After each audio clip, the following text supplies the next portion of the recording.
Hello दोस्तों, कैसे हैं आप लोग। आई होप आप लोग अच्छे होंगे और हम आपका स्वागत करते हैं आपका प्यारा चैनल लेबोरियस क्लासेस 2.0 पर।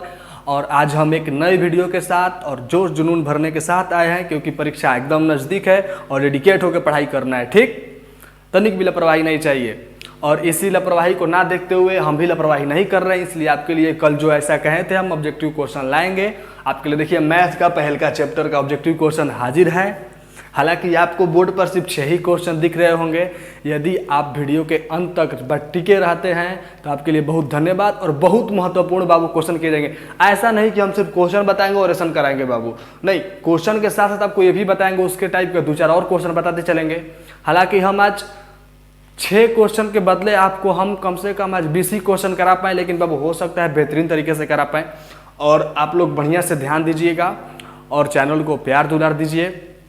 तो आइए अब हम लोग आगे बढ़ते हैं अपने टॉपिक की तरफ। आप लोग देख सकते हैं हमारा इस मिशन का नाम है टारगेट बोर्ड एग्जाम 2024। हम इसको डालते हैं टारगेट बोर्ड एग्जाम 2024।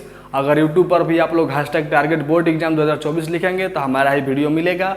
और आपको एक बात बता दें कि आपके लिए टारगेट बोर्ड एग्जाम 2024 का व्हाट्सएप ग्रुप बना दिया गया है, लिंक डिस्क्रिप्शन में मिल जाएगा। और आप लोग उसमें जाएंगे और हैंड रिटन ऑब्जेक्टिव और नोट्स पाएंगे। ठीक है, तो आप सिलसिला करते हैं स्टार्ट अपने ऑब्जेक्टिव क्वेश्चन की तरफ। तो पहले आपको बता दें कि बाबू बोर्ड एग्जाम में ऑब्जेक्टिव कब से चल रहा है। हालांकि ऐसा नहीं है कि सदियों सब्जेक्ट चलते आ रहा है या पहले सब्जेक्ट चल रहा है, नहीं। 2018 को बिहार सरकार ने बोर्ड एग्जाम में ऑब्जेक्टिव 50% किया था। उसी समय से लड़कों में मचा घमासान कि त्राहिमाम कि ऑब्जेक्टिव किया जाए तो कैसे किया जाए। और इसी ऑब्जेक्टिव को आगे बढ़ाने के लिए बोर्ड एग्जाम को हम लोग प्रिपेयर कर रहे हैं और उसी के देखते हुए हम लोग ऑब्जेक्टिव का सीरीज ला रहे हैं। तो हालांकि आपको थोड़ा बहुत ऑब्जेक्टिव क्वेश्चन का जायजा होना चाहिए, किस प्रकार चैप्टर 1 से क्वेश्चन पूछता है। बाबू देखो, अगर चैप्टर 1 है तो चैप्टर 1 के बारे में जिक्र करेंगे, अगर चैप्टर 2 आएगा तो चैप्टर 2 का जिक्र करेंगे। इसी प्रकार के हर एक विषय का चैप्टर बाई चैप्टर आपको ऑब्जेक्टिव मिलेगा। ठीक, तो आपको हम बता दें कि रियल नंबर, इस पहल का चैप्टर का नाम है बाबू रियल नंबर, जिसमें यूक्लिड विभाजन एल्गोरिथम से लेकर दशमलव प्रसार शांत परिमेय संख्या, अब प्लस में आपको लसा मसा तक देखने को मिल जाता है, और प्लस में अभाज्य गुणनखंड भी। ठीक, वास्तविक संख्या में इतने सारे 3-4 गो टॉपिक है महत्वपूर्ण, बस इससे अलावा कुछ नहीं है। तो इससे क्वेश्चन बोर्ड एग्जाम में कितना आया है पहिलका चैप्टर से आपको बाबू, मिनिमम आपको छोटू पहिलका चैप्टर से क्वेश्चन 4 से 6 के बीच मिलने को देख लेगा। ठीक, यदि बोर्ड एग्जाम में 50 ऑब्जेक्टिव आए मैथ में, मान लीजिए कि पहले पेंडेमिक था, कोरोना था, तो 100 क्वेश्चन आ रहा था, डबल क्वेश्चन था, तो उस समय लगभग इस सब्जेक्ट से 10 या 15 क्वेश्चन पूछे जाते थे। लेकिन फिलहाल अगर आपको बता दें कि अगर बोर्ड एग्जाम में 50 ऑब्जेक्टिव आता है तो इस चैप्टर से कम बाबू 6 क्वेश्चन पूछे जाएंगे, एकदम ग्रांटेड है। 5 से 6 क्वेश्चन से कम क्वेश्चन नहीं आएगा, और इसलिए इस चैप्टर को पढ़ना अति आवश्यक हो जाता है। ठीक, तो हम लोग इसका ऑब्जेक्टिव करने का शुरुआत करते हैं। चलिए देखिए, अब हमारा पहला क्वेश्चन बनता है √3 है एक। √3, हालांकि आप जानते हैं कि √3 क्या है। √3 आप लोग एकदम आसानी से बता सकते हैं बाबू कि √3 क्या है, एक अपरिमेय संख्या है। अच्छा, अपरिमेय परिमेय क्या होता है आपको बता दें थोड़ा सा। परिमेय संख्या वो होता है जिसे हम P/Q के रूप में लिख सके, अपरिमेय संख्या वो होता है जिसे हम P/Q के रूप में नहीं लिख सके। जो नहीं लिखेंगे ये क्या है, अपरिमेय, और जो लिख देगा वो परिमेय। ठीक है, तो आप जितना भी संख्या आपको रूट में दिखे, यानी एग्जाम्पल में कहें तो √3 दिखे, √4 देखो। अब आपको एक मोस्ट बाबू क्वेश्चन, जो भी संख्या √4 है ना बाबू, ये देखो, ये √4 है। अगर √4 का वर्गमूल होता है 2, अगर तो 2 √4 क्या हो जाएगा, परिमेय संख्या हो जाएगा। लेकिन √3 का वर्गमूल निकलेगा छोटू, नहीं, तो ये क्या है, अपरिमेय संख्या। मतलब जिसका वर्गमूल नहीं निकलेगा, रूट में रहेगा, वो कौन होगा, अपरिमेय संख्या। और जिसका वर्गमूल निकल जाएगा वो क्या होगा, परिमेय संख्या। यदि आपको 2 - √3 देते तो ये भी क्या है, देखिए, जहां भी रूट लग गया, चाहे कोई भी चीज हो, जहां भी रूट लग गया वो क्या हो जाएगा, अपरिमेय संख्या। और आपको एक लॉजिक की बात बता दे, पाई भी क्या है, अपरिमेय संख्या। तो आपको पहला क्वेश्चन आई होप आपको क्लियर होगा। अब चलते हैं हम सेकंड क्वेश्चन की तरफ। ठीक है, आइए देखिए, आपका सेकंड क्वेश्चन कहता है बाबू, सेकंड क्वेश्चन कहता है कि 2 लगातार संख्याओं का मसा होता है। अब बताइए छोटू, किसी भी 2 लगातार संख्याओं का एचसीएफ निकालिए आप। अब किसी भी, जैसे 2 लगातार कहा ना, 1 और 2 का, 2 और 3, 3 और 4, 4 और 5, देखिए तो 1 के बाद 2, 2 के बाद 3, 2 लगातार संख्या है कि नहीं, देखिए तो 1 के बाद 2 लगातार आया कि नहीं आया। अब देखिए तो 1 और 2 का मसा कीजिए कितना आएगा, खत्म। 2 और 3 का मशक कीजिए, कितना आएगा? खत्म। अगर माने कि आप 2 लगातार संख्याओं का अगर मशक करते हैं तो कितना रहेगा बाबू? 1। तो इसका सही आंसर कौन होगा? आप लोग बता देंगे अब 1। अब चलिए, अब है थर्ड क्वेश्चन, निम्नलिखित में कौन अभाज्य संख्या है? अभाज्य संख्या, अभाज्य संख्या कहते किसे हैं? अभाज्य संख्या आपको बता दे, जिसका गुणनफल, कहने का मतलब जिसका गुणनफल केवल 2 यानी 1 और स्वयं। अब इसका कहने का मतलब क्या है? जिस संख्या का गुणनफल केवल 2 हो वो कौन होगा? अभाज्य संख्या। एग्जाम्पल के लिए 2 लेते हैं, 2 का फैक्टर कीजिए, इसका 1 और 2, इसका गुणनफल बाबू कितना निकला? 2। तो ये कौन है? अभाज्य संख्या। देखो तो ये एक देखिए, इसका 1 है, ये 2 स्वयं है कि नहीं है? तो कहने का मतलब अभाज्य संख्या किसे कहते हैं? जो 1 और 2 के अलावा किसी भी संख्या से ना कटे। कहने का मतलब जो 1 और स्वयं के अलावा किसी भी संख्या से ना कटे वो कौन संख्या? अभाज्य संख्या। तो बताइए, 15 का गुणनखंड 3 से कटेगा, 5 से कटेगा, 1 से कटेगा, 2 से बेसी है, ये अभाज्य संख्या होगा? नहीं। 12 का देखिए, 2, 6, 1, 3, ये भी नहीं होगा। 85 तो ऐसे ही नहीं होगा। और इसमें क्या होगा? 23 बाबू। देखिए आप क्या देखेंगे? 23 आपका क्या होगा? एग्जैक्ट सही होगा। 23 का अगर आप ऑब्जेक्टिव करेंगे, इसका अगर फैक्टर करेंगे तो क्या होगा? 1 और 23 सिर्फ। ठीक। अब 4 नंबर क्वेश्चन देखिए। 4 नंबर क्वेश्चन एकदम आसान है। 4 बताएंगे हम, 5 नहीं बताएंगे, उसी टाइप से है। अब देखिए 4 नंबर क्वेश्चन कह रहा है आपको, 4 नंबर क्वेश्चन क्या कर रहा है? 2, 10, 20 के लसा एवं मसा का अनुपात बताइए। अब अनुपात इसमें आ गया जी। पहले क्या करना है? इसका एलसीएम और एचसीएफ निकालना है। किसका किसका? 2, 10 और 20 का। इस क्वेश्चन पर देखेंगे आप लोग 2, 10, 20 के लसा एवं मसा का अनुपात। तो पहले एलसीएम और एचसीएफ निकालेंगे। किसका? 2, 10, 20 का। इसी को करना है बाबू। तो 2 का क्या करेंगे? भागा देंगे। तो इसको अभाज्य गुणनखंड भी निकाल लेते हैं। ठीक है, 2 का करिएगा 1 दूना 2 कट जाएगा, 10 का करिएगा 5 दूना 10 कट जाएगा, 20 का करिएगा 5, 10 दूना 20, 5 दूना 10 कट जाएगा। कहने का मतलब 2 गुणा 1, इसका होगा 2 गुणा 5, इसका 2 का स्क्वायर गुणा 5 होगा कि नहीं होगा? 4, 5, 20। अब बताइए सब में कॉमन क्या है? 2। तो इसका एचसीएफ क्या होगा? 2। अब बताइए इसका एलसीएम बताइए। एलसीएम बताए हैं आपको कैसे निकालते हैं छोटू? सबसे अधिकतम का 2 का है, एलसीएम बराबर 2 का स्क्वायर लेंगे, फिर दोनों में 5 है, फिर तो क्या करेंगे? 1 5 ले लेंगे। ठीक। तो कितना होगा एलसीएम इसका? 20। तब बताइए इसका एलसीएम 20 हुआ और एचसीएफ 2। तो किसका किसका अनुपात निकल रहा है? लसा और मसा का। तो अनुपात मतलब क्या होता है? अब देखिए क्या निकालेंगे? अनुपात। पहले एलसीएम और एचसीएफ निकाल देंगे, फिर क्या निकालेंगे? अनुपात। अनुपात मतलब भागा। तो अनुपात दीजिए एलसीएम बटा एचसीएफ। तो क्या होगा? 10/1। तो क्या होगा? 10:1। देखिए तो कहीं पर आपको 10 अनुपात 1 लौक रहा है इसमें जी? 20 में लौक रहा है। मिल रहा है कि नहीं मिल रहा है छोटू? ये आपका क्या होगा? Correct answer. उसी प्रकार से बाबू 5 क्वेश्चन है, 6, 8, 22 के लसा एवं मसा का अनुपात बताना है।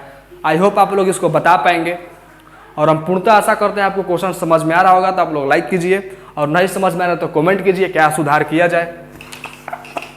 अब चलिए इसी प्रकार से क्वेश्चन लेते हैं एक और। यह है 5005, मतलब 5005 के कितने अभाज्य गुणनखंड होंगे? जब अभाज्य गुणनखंड पूछिए दिया तो काहे ला टेंशन में पड़े हो जी? तो अभाज्य गुणनखंड निकालो ला। किसका निकालोगे? 5005 का निकालो। कितना बार में निकालोगे? बोलो बोलो। 5 बार में निकालोगे, निकल जाएगा। अब बताओ इसको निकालो 5 बार में और फिर गुणनखंड तोड़ो। अब फिर आओ, अब इसको कटाओ, कितना बार में कटेगा? बोलो।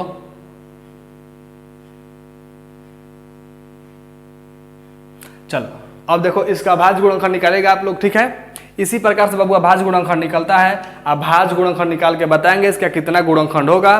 तो अभाज्य गुणनखंड इसका कितना होगा बाबू? 4। ठीक।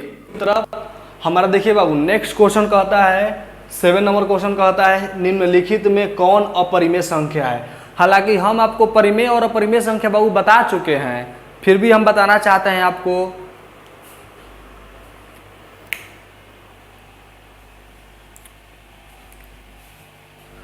अब हम चलते हैं क्वेश्चन नंबर 7 की तरफ। 6 क्वेश्चन कर लिए हैं। इसके बाद बाबू और 6 करेंगे, और हालांकि वीडियो लॉन्ग ना हो जाए इसलिए आज हम बाबू 18 ही क्वेश्चन कर पाएंगे, ठीक। और आगे का 12 क्वेश्चन कल कर देंगे।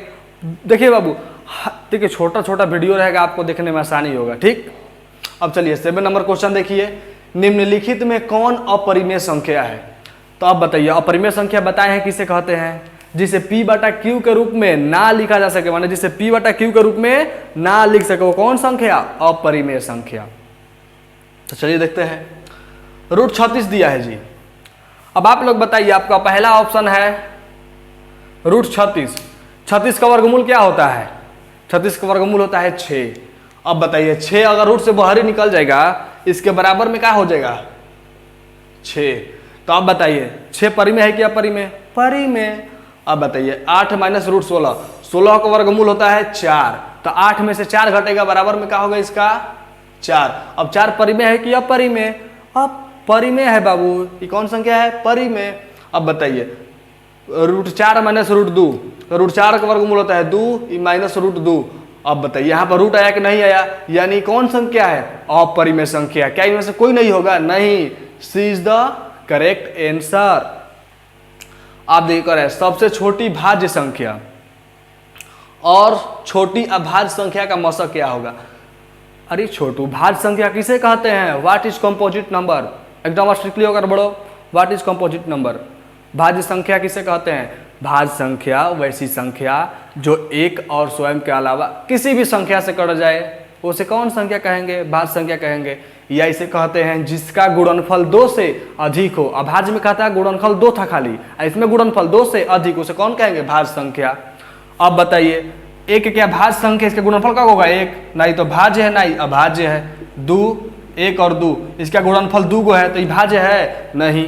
3, 1, 3, ये क्या भाज्य है? नहीं बाबू, ये दोनों अभाज्य है और ये विषम है, ठीक। ये क्या है? विषम, ये अभाज्य। अब देखिए 4, 1, 2, 4, 2 से अधिक हुआ कि नहीं हुआ गुणनफल? तो यानी कौन संख्या? भाज्य। मतलब भाज्य संख्या का शुरुआत कहाँ से होता है? 4 से। अभाज्य संख्या का 2 से। मतलब सबसे छोटा अभाज्य संख्या 2 और सबसे छोटा भाज्य संख्या 4। इन दोनों का क्या करना है? मशक। तो 2, 4 का मशक कीजिए, तो 2 बार में 4 कट गया, तो कितना बचा? 2। इसमें 2 कहता हूं, दिख रहा है का? हाँ, 2 इज द करेक्ट आंसर, यानी बी इसका करेक्ट आंसर है, ठीक। अब चलिए 9 नंबर, यदि ए बी अभाज्य संख्या है तो इनका एलसीएम होगा। अब बताइए बाबू, कोई 2 अभाज्य संख्या लीजिए जिससे में 2 और 3 दोनों अभाज्य है, इसका एलसीएम करिए तो 2 गुणा 3 करेंगे 6, गुणा करेंगे कि नहीं करेंगे? मतलब ए बी अभाज्य है, ए बी का एलसीएम कैसे निकालेंगे? निकलेगा तो ए गुणा बी बराबर ए बी हुआ कि नहीं होगा? अब इसमें कहता हूँ ए बी तक रहा है का जी? ए पे बी है, बी पे बटा बी, सी, देखो ए बी मिल गया, संकल्प पूरा हुआ। अब देखो ऐसा क्वेश्चन हम बता चुके हैं, टाइप पे जब क्वेश्चन पढ़ा रहे थे, पहला चैप्टर का 2 सब्जेक्टिव में बताए हैं बाबू, सब्जेक्टिव में पूछता है, ठीक। आपको इसको ध्यान से देखना होगा। ये कह रहा है 2 संख्या का गुणनफल 8670 है और उनका मशक 17 है, तो एलसीएम निकाले। बताइए कितना ये बेबाक बात है कि हम आपको लघुत्तम महत्तम पढ़ा रहे हैं जी। बड़ी अफसोस होता है कि 10 क्लास लड़का लघुत्तम महत्तम पढ़ रहा है, पर कोई बात नहीं, आपका सिलेबस में है, आप भी सीख रहे हैं, सीखिए। तो 2 संख्याओं का गुणनफल कितना है जी? 8676। मानिए कोई ए कोई संख्या है और बी की संख्या है, इन दोनों का गुणनफल कितना दिया है? ए गुणा बी बराबर कितना दिया है? देखिए तो कितना दिया है? 8670। यहाँ पर कितना दिया है? 8670। ये ना दिया है छोटू। अब देखो अब क्या दिया है? उनका मशक, बोले तो उनका HCF कितना दिया है? 17। तो क्या पूछना है? एलसीएम। हालांकि आप ये फार्मूला जानते हैं, आपको ये फार्मूला बता चुके हैं, एक बार और ही बता रहे हैं। इसका फार्मूला होता है, ये बहुत मस्त फार्मूला है, देखिएगा। फार्मूला होता है पहली संख्या गुणे दूसरी संख्या बराबर HCF गुणे एलसीएम। बुझा गया? यही इसका फार्मूला है। बस आप लोग इसी पे सारा खेला होगा। अब पहली संख्या ए और बी है, तो ए गुणा बी बराबर HCF गुणा एलसीएम। तो ए बी का मान कितना दिया है? 8670। ACF कितना है 17 गुणा LCM। अब बताइए तो जब इतना दे ही दिया है तो आपको क्या निकालना है LCM, तो गुणा है तो इधर आएगा तो भागा में, तो 8670 बटा 17 बराबर LCM 17 5 85 या 17 10 170 510 बराबर LCM। आपको कहीं इसमें 510 दिख रहा है का? हाँ, D is the correct answer. बाबू इसी प्रकार से ऐसा क्वेश्चन बनता है, आप लोग बनाइएगा, छोड़िएगा नहीं, 2 नंबर में ही पूछता है। अब देखिए 11 नंबर, 2 परिमेय संख्या के बीच कितनी परिमेय संख्या होगी? अरे वाह, 2 परिमेय संख्या के बीच कितनी परिमेय संख्या हो सकती है? आइए आपको दिखलाते हैं।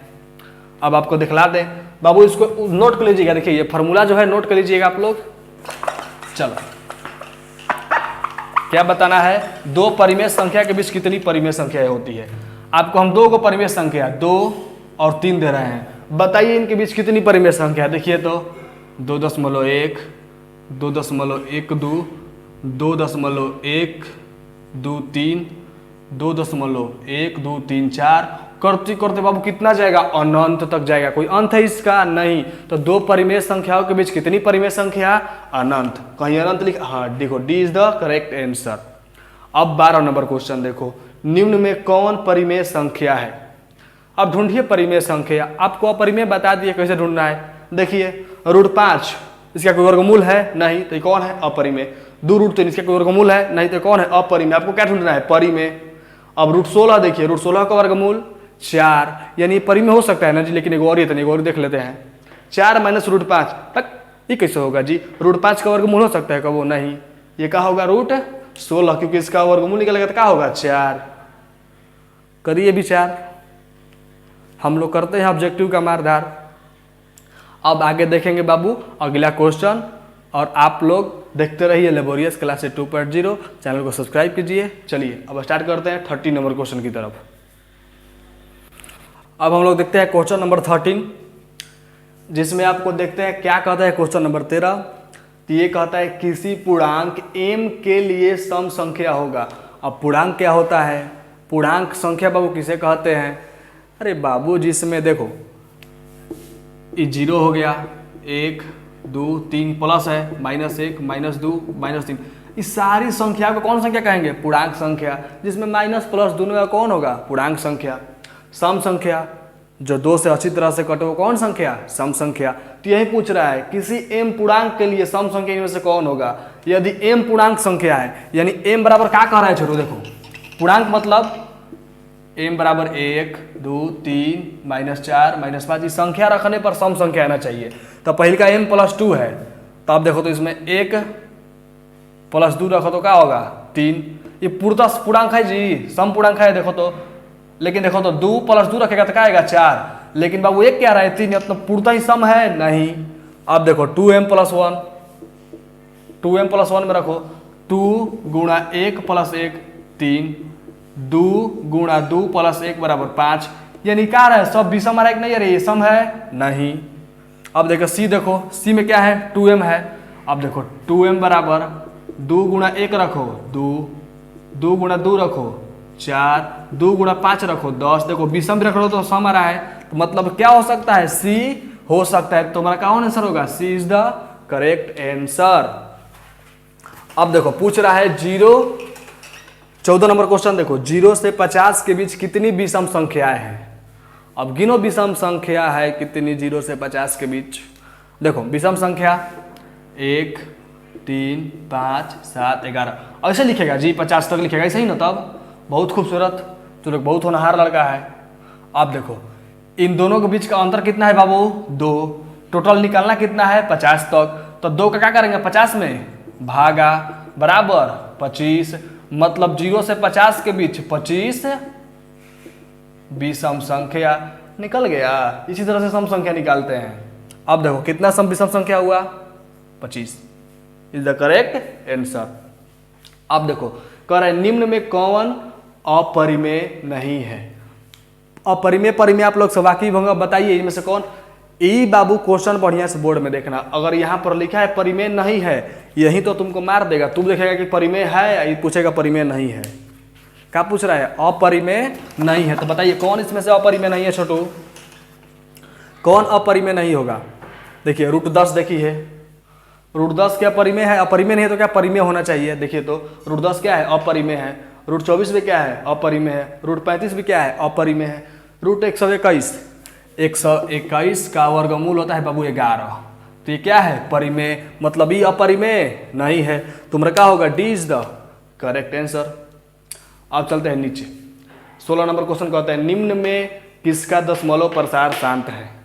शांत मतलब जो पूर्णतः कट जाए, अशांत मतलब जो ना कटे। तो कौन शांत है जी? अब देखो तो शांत अशांत के लिए बताए थे ना, देखो तो बताए थे कभी। देखो एक बार फिर बताते हैं। यदि कोई संख्या n है, अगर बाटा में 2 के पावर n है तो क्या है? शांत। कोई संख्या n है, बाटा में 5 के पावर n है तो क्या है? शांत। यदि संख्या n है, बाटा में 2 के पावर n इंटू 5 के पावर n के रूप में है उसकी गुणनखंड, तो क्या है? शांत। तो आप बताओ 3/8 2 के पावर n के रूप में है कि नहीं है? अब देखो 30 है, 6/30 भी बाबू है यहाँ पर, है कि नहीं है? दोनों है कि नहीं है? ठीक, तो आपको ऑप्शन बाबू एक गड़बड़ा गया है, तो यहाँ पर आप सुधार लेंगे। 6 लिख लेंगे यहाँ पर 31। ठीक, तो इसमें कौन होगा बाबू? 3/8, ये 2 के पावर n के रूप में है इसका हर। ठीक, अब देखो 17 नंबर क्वेश्चन, सबसे छोटी भाज्य तथा अभाज्य संख्या का गुणनफल। अभी लगले बताएं, सबसे छोटा भाज्य संख्या 4, सबसे छोटा अभाज्य संख्या 2, दोनों का गुणनफल 8। देखो तो इसमें 8 का तो दिख रहा है, करेक्ट आंसर। अब 18 नंबर क्वेश्चन देखो, रूट 10 गुणे रूट 15 किसके बराबर है? इन दोनों को हल करो, रूट 10 और रूट 15 को हल करो। देखो रूट 10 गुणे रूट 15 हल करेगा तो कितना होगा? 15 150। अब इसको तोड़ के लिखो छोटू, लिख सकते हो बढ़िया से। 150 को लिख सकते हो कैसे?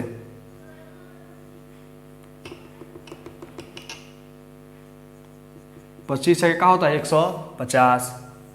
तब 5√6। देखो कहीं पर दिया है 5√6, लो कहीं पर नहीं दिया है जी।